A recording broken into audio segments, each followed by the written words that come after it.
Então vamos começar a primeira aula prática. Antes de começar, a gente precisa instalar o VirtualBox. Então, a primeira coisa que vocês vão fazer é entrar nessa página aqui, www.virtualbox.org. Vou vir aqui em Download VirtualBox. Windows Hosts, porque a gente vai usar o Windows como hospedeiro para poder instalar um sistema operacional dentro dele. E vou salvar o arquivo. Aqui no meu caso eu vou salvar na área de trabalho. E a gente vai esperar até o download terminar. Aqui a gente pode fazer uma pausa igual a Ana Maria Braga e já volta a hora que tiver terminado. Terminando então o download do arquivo, a gente vai abrir ele e vai instalar o VirtualBox. Já está aqui na área de trabalho, vou dar 2 cliques. Eu já tenho ele instalado, mas vocês podem ir seguindo o passo a passo direto, aceitando tudo que é aparecendo aqui na tela, até ele instalar o programa. Next, next, next. Coloca Yes e ele vai instalar o VirtualBox completo no computador. Eu vou colocar não aqui porque eu já tenho ele instalado. Aí depois disso, o que a gente vai fazer? Vamos entrar na página, no link onde tem o VirtualBox para baixar. Eu vou deixar esse link na descrição, ok? Mas ao abrir esse link vai aparecer essa pasta aqui. Vocês vão clicar aqui e vão colocar para baixar a pasta inteira. Vai demorar muito tempo porque são aproximadamente 13 GB de arquivos. Então ele vai demorar a baixar várias horas. Depois de baixado, a gente já pode começar a trabalhar então. Mas ao baixar, vocês verão uma pasta dentro, vocês terão essa pasta aqui, BGTP Ubuntu 16.0464 bits, e ao entrar nela tem esse arquivo aqui em azul. Vocês podem criar um atalho na área de trabalho se quiserem, enviar para a área de trabalho, criar atalho, e é esse arquivo que vocês vão abrir no VirtualBox, dando 2 cliques. Eu já tenho aqui um atalho na área de trabalho, eu vou dar 2 cliques e a gente vai abrir o Ubuntu então. Na verdade, mesmo que o vídeo tenha 20 minutos, 30 minutos, a prática inteira pode demorar horas. Então, preparem-se, já deixem preparado um tempo reservado antes de começar a aula. Não se baseiem apenas no tempo que a aula tem, pois a gente irá utilizar mais tempo do que aquele que o vídeo vai gastar, ok? Eu tenho aqui, ao abrir, já tenho aqui todo personalizado, meio que na bioinformática. Tem o BGTP, que é o usuário administrador, e tem o usuário aluno que a gente vai utilizar. Tudo que vocês fizerem dentro deste usuário aluno, ao resetar, ao reiniciar a máquina, tudo apaga e ele volta no mesmo estado que ele estava anteriormente. Então vocês podem utilizar à vontade, gravar quantos arquivos quiserem, que depois ele apaga tudo e ele volta no ponto onde estava, sempre para poder voltar a trabalhar do mesmo jeito que a máquina estava antes no começo. Então vamos clicar aqui em iniciar sessão, não precisa de senha. E ele vai abrir aqui, tem uma tela de fundo aqui com a bioinformática. Eu tenho aqui uma pasta Genomas, que dentro dela eu tenho arquivos para utilizar no programa ACT, nos programas Brig, JGENES e Malve, no script do COG, no OrthoFinder e para análise de vacinologia. Existem outros arquivos aqui também em outros locais que a gente vai utilizar. Eu não vou ficar falando de todos eles agora, mas a gente já tem para utilizar nos programas.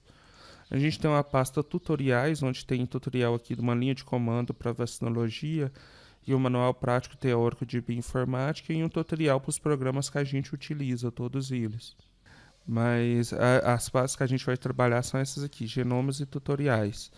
E aqui no Ubuntu, né, para quem ainda nunca utilizou o Linux, a gente tem aqui aplicativos, a barra que ficaria aqui embaixo no Windows aparece aqui em cima no Linux. Então aqui tem acessórios, desenvolvimento educativo, escritório, onde eu tenho programas do pacote OpenOffice, onde eu tenho LibreOffice Calc, que é parecido com Excel. Eu tenho o LibreOffice Writer, que é parecido com o Word, e assim por diante. Ok?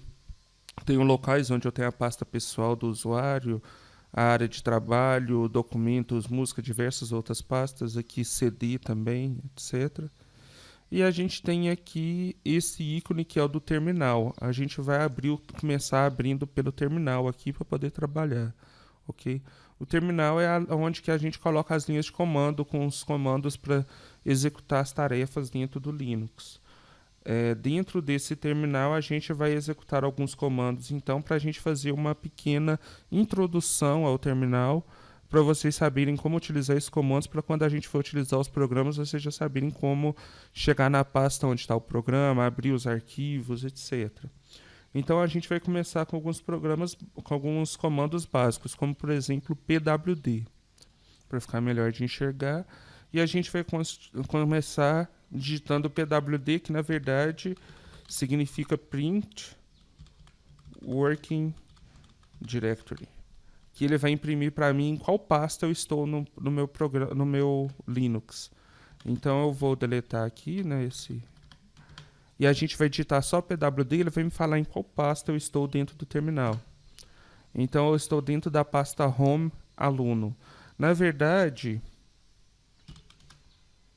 se a gente der um ls na pasta barra, ls que significa list, para listar o que tem na pasta, se eu der um ls na barra, que é a raiz, onde seria o C2 pontos lá no Windows, a gente vai ver aqui diversas pastas, como a pasta bin, que tem os binários, arquivos executáveis do computador, lib, que tem as libraries, né, as bibliotecas, mídia, onde que eu vou ter aqui os pendrives, CD, DVD, os drivers todos que precisam se conectar no computador.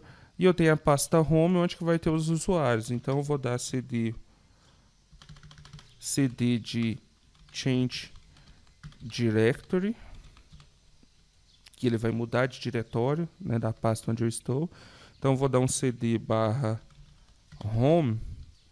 E eu vou entrar na pasta Home, eu vou dar um ls aqui também para ver tudo que tem dentro aqui dessa pasta, para listar os arquivos.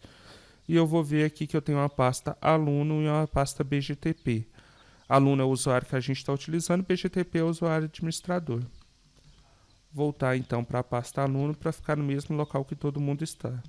Então sempre que eu abrir um terminal, eu dou um pwd, eu estou dentro da pasta do usuário onde que eu estou utilizando, do usuário que eu estou utilizando, certo?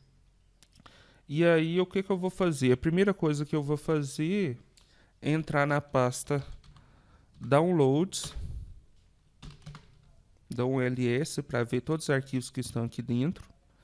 Então eu dei um ls nessa pasta, eu vejo que eu tenho aqui SignalP, Surfg, TMHMM. Se eu colocar um pwd aqui de novo, eu vou ver que agora eu estou em outra pasta, eu estou na pasta Home Aluno Downloads, ok? Então essa é a pasta que eu estou agora. Eu estava na pasta Home Aluno, dei CD na pasta Downloads, agora estou na pasta Downloads, ok? E aqui dentro eu vou primeiro fazer um clear para dar uma limpada nessa tela aqui, que está muito poluída. E agora eu vou baixar um arquivo aqui do Dropbox. Mas antes de baixar esse arquivo, eu preciso primeiro ver se eu tenho conexão com a internet e se eu consigo conectar com o Dropbox. Então eu vou usar o comando ping. Para lembrar do ping, vocês vão lembrar do ping-pong. Na verdade, o comando ping ele serve para você mandar um pequeno arquivo para um servidor, algum site na internet. Você manda esse arquivo com um pouco de dados, vê se ele retorna o resultado e quanto tempo que ele demora para fazer isso. Então seria o mesmo que eu pegar uma bolinha de ping-pong e tacar ela numa parede, e a parede seria o servidor, o site onde que eu quero entrar. Se tiver sinal, se ele tiver online, eu estiver conseguindo chegar até esse servidor, na hora que eu taco a bolinha que ele bate na parede, ela volta para mim. Então esse resultado volta me dizendo se eu tenho ou não conexão com a internet. Eu vou dar um ping, como eu quero baixar um arquivo do Dropbox, eu vou dar um ping no site do Dropbox para ver se eu tenho acesso a ele. E aí ele vai retornando aqui quanto tempo ele demora para fazer esse ping, para ir retornar. Então tá ok, eu tenho acesso à internet, eu vou dar Ctrl C. Com Ctrl C eu mato o processo, qualquer processo que eu esteja fazendo. Ok? Vou dar um clear aqui de novo para limpar a tela. E a gente vai dar um wget. Wget ele serve para baixar arquivos da internet. W de World Wide Web, get para poder pegar algo de lá. Então eu vou dar um wget nesse link. Eu vou deixar o link na descrição para vocês poderem digitar ele também, para facilitar. /s/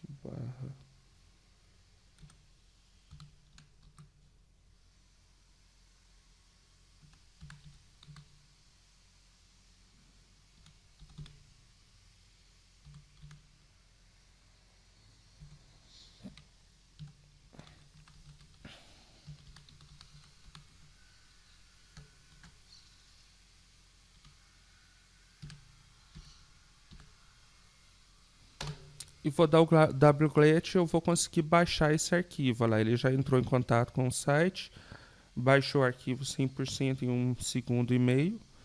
E agora eu vou dar um ls e vou ver que esse arquivo está aqui na minha pasta de trabalho. sample.tar.gz.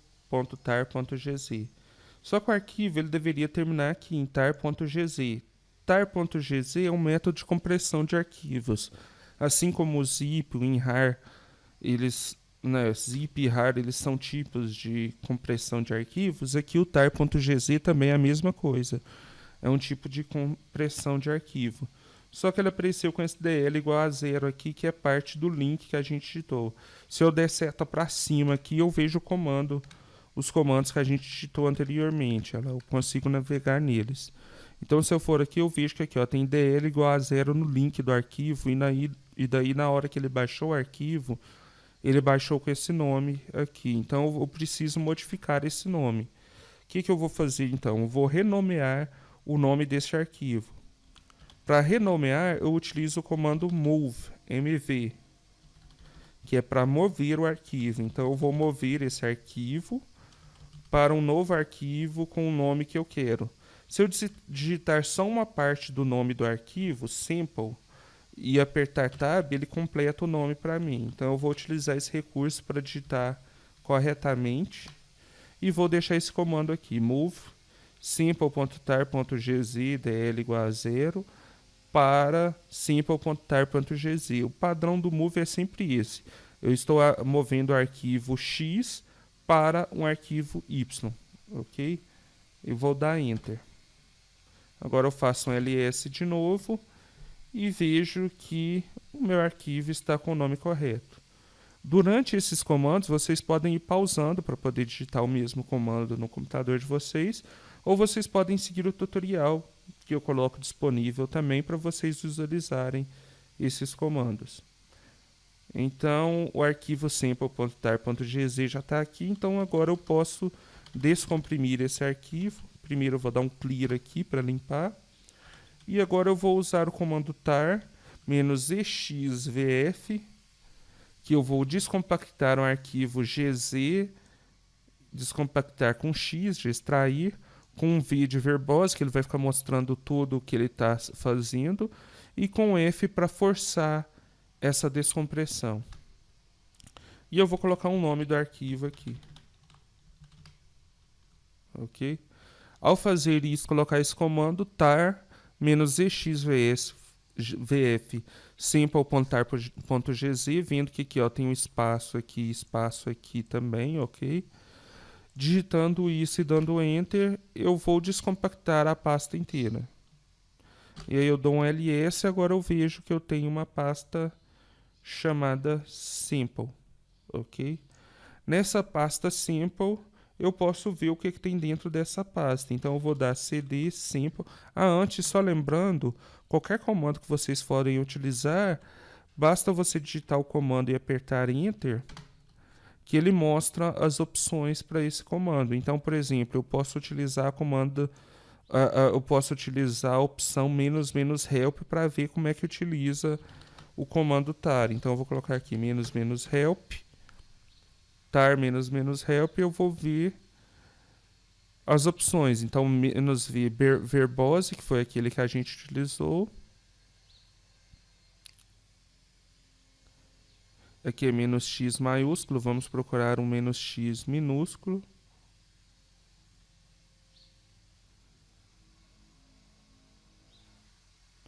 Eu estou subindo aqui na lista para visualizar.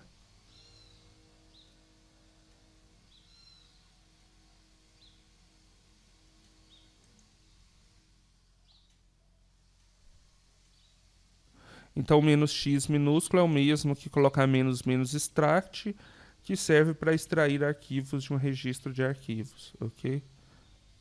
Então, a gente consegue ver várias opções para este comando, tem diversas outras. Então, toda vez que for utilizar um comando pela primeira vez, basta digitar o nome dele ou entrar no help dele e dar uma olhada em todas as opções antes de utilizá-lo, viu? É importante isso. Então, vou dar cd sample. E aí eu acabei de entrar na pasta, eu vou dar um pwd para ver onde que eu tô. Eu tô na pasta home, aluno download sample. E vou dar um ls para ver o que eu tenho de arquivos aqui. Eu tenho vários arquivos, ok?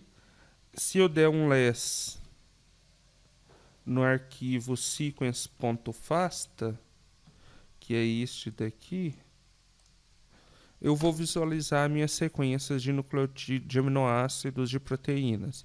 Então, eu tenho aqui duas proteínas dessa linhagem de Corynebacterium pseudotuberculose, linhagem 1002. Eu tenho duas proteínas dela, 0,126A e 1802. Vejam que essas proteínas começam com metionina. E aí tem toda a sequência dela para a gente poder trabalhar. Ok? Então eu posso também usar less para poder visualizar o que tem dentro do arquivo, como eu mostrei, mas eu posso também utilizar more, que também serve para visualizar o arquivo, mas sem entrar lá dentro dele. No caso do less, ao entrar no arquivo, ao visualizar o arquivo, ele entra dentro desse arquivo e trava a tela, então eu preciso apertar Q para poder sair, para dar quit e sair desse arquivo. No caso do more, não. Ele já mostra o arquivo aqui na tela sem precisar sair dele. Okay? E eu tenho a opção cat também, que serve também para a mesma coisa, para visualizar o arquivo. Ok? Vou dar um less nesse arquivo andromeda.jpg e quando a gente dá enter, a gente vê algo parecido com isso. A gente não tem informações dele porque é um arquivo JPG, um arquivo de imagem. Então, apertei aqui de novo para poder sair aqui da imagem. Mas veja, é um arquivo de imagem JPEG, então eu não tenho nada para visualizar nesse arquivo. Ok? Eu vou dar um ls na pasta proteínas, que a gente já tinha visualizado aqui em cima. E vou ver quantos arquivos tem dentro dessa pasta. Vejam, eu tenho diversas proteínas diferentes de Mycobacterium tuberculosis. Aqui não dá para saber a informação que é de Mycobacterium tuberculosis, eu sei porque os dados foram baixados especificamente para isso. Mas eu tenho um arquivo para cada uma das proteínas desse arquivo, das proteínas, um arquivo para cada uma das proteínas desse genoma, ok? Então, o que eu vou fazer? Aqui dentro, eu posso pegar todas as sequências que tem dentro desse arquivo, dessa pasta, e transformar em uma sequência, em um arquivo de sequências único. Então, o que eu faço? Eu dou cat proteínas /asterisco, porque daí eu estarei pegando todas as proteínas que tem naquela pasta, todos os arquivos. Quando eu coloco asterisco, eu estou falando todos os arquivos de um determinado contexto. Então, eu estou trabalhando com o caractere coringa. Neste caso, todos os arquivos que estão dentro da pasta proteínas. Eu vou redirecionar esse resultado para não sair na tela. Primeiro vamos fazer ele sem redirecionar. E o que a gente vê é que ele vai imprimir na tela todas as proteínas que tem dentro dessa pasta proteínas, certo? Mas se eu fizer diferente, eu colocar um sinal de maior, eu posso redirecionar a saída desses arquivos para um arquivo único. Eu vou colocar aqui um arquivo mt.fasta, mt de Mycobacterium tuberculosis, .fasta. E vou dar enter nesse arquivo, neste comando, e o que eu vou ver é que eu criei um arquivo, na hora que eu dou ls, eu vejo que eu criei um arquivo mt.fasta aqui, ok? Então esse arquivo mt.fasta que eu vou utilizar, eu vou dar um less nele, e eu vou ver diversas proteínas aqui dentro, todas aquelas que estavam na pasta proteínas. Então vejam que é uma maneira fácil de pegar vários arquivos e transformar em um único arquivo de texto. O que mais que eu posso fazer com esse arquivo? Eu posso fazer less, more para poder visualizar, e eu posso fazer head também. Para que serve o head? O head serve para mostrar um determinado número de linhas no cabeçalho desse arquivo. Então, se eu coloco head -n10, eu estou falando mostrar 10 linhas do começo desse arquivo, eu vou visualizar as 10 primeiras linhas do arquivo, ok? Se eu quero ver só as últimas linhas, em vez de head, que é a cabeça, eu vou utilizar tail, que é o rabo do arquivo. Então eu coloco tail -n10 mt.fasta, eu vou visualizar as últimas 10 linhas do arquivo, ok? O que mais que eu posso fazer com esse arquivo? Eu posso utilizar o comando grep.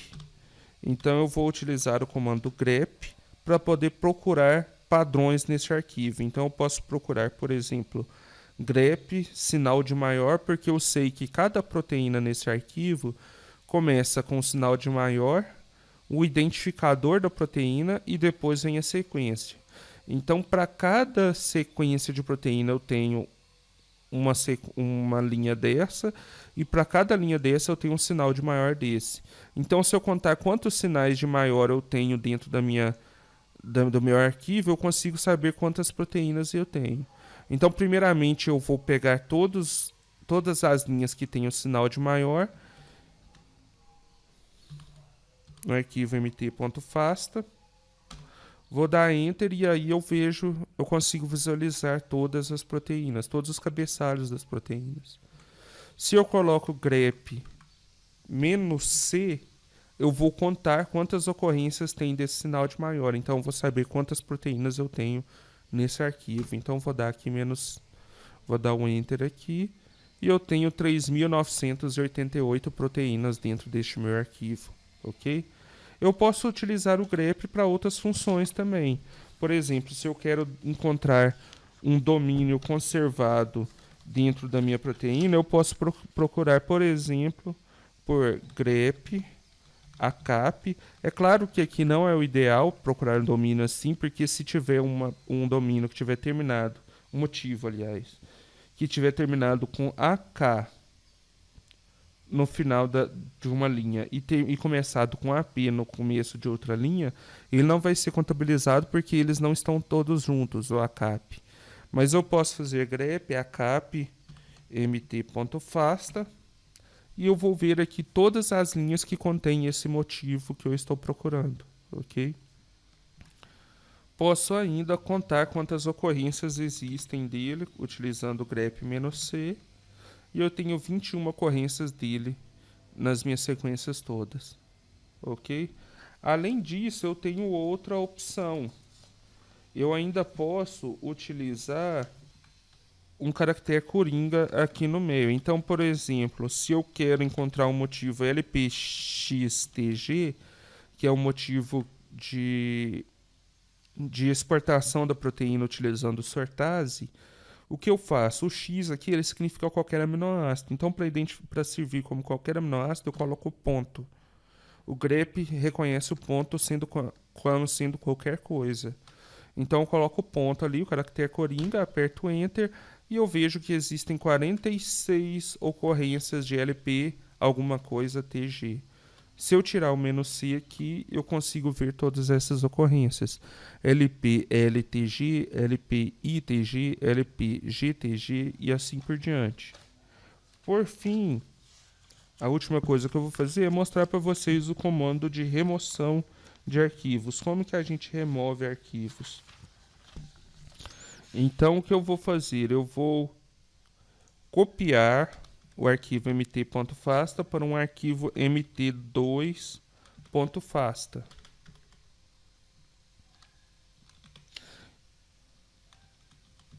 Então, cp é de cópia, ele copia um arquivo para um outro arquivo, ok? Então, eu estou utilizando o comando copy para copiar o arquivo mt.fasta para o arquivo mt2.fasta. Dei Enter, dou um ls para verificar, e eu vejo que o meu arquivo mt2.fasta está aqui, assim como o mt.fasta também. O que eu vou fazer? rm-rf, eu posso colocar só rm aqui. rm serve para remover, eu vou colocar rm.mt.fasta e eu vou remover o primeiro arquivo. Então eu sobrei agora somente com o segundo arquivo. E eu vou verificar o que tem dentro dele. Vou dar um less, mt2.fasta, dou Enter, e a gente vira aqui as sequências dessas proteínas todas, ok? Então quer dizer, ele também tem as mesmas sequências com mt.fasta. Por fim, eu vou mover esse arquivo mt2.fasta para mt.fasta de novo. Eu vou renomear ele para mt.fasta e voltei a ter o mesmo arquivo. Então dou um ls, agora eu tenho só o arquivo mt.fasta. Ok? Por fim, o último comando que a gente vai utilizar, primeiro eu vou dar um clear aqui para limpar essa tela. A gente vai utilizar o comando history. O comando history ele mostra todos os comandos que eu utilizei até o momento. Vejam, history, clear, ls, move, mt2.fasta, mt.fasta. Tem todos os comandos aqui desde o começo. E aí eu posso, inclusive, salvar esses comandos todos para um arquivo. Então, eu vou colocar aqui teste.txt. Eu estou colocando o sinal de maior para reencaminhar tudo aquilo que foi jogado na tela para um arquivo de texto. E vou dar um less nesse arquivo teste.txt e vou ver que todos os comandos estão aqui. Então, se vocês quiserem guardar os comandos que vocês utilizaram, para poder dar uma olhada neles, só que ele tem comandos anteriores aqui também, viu?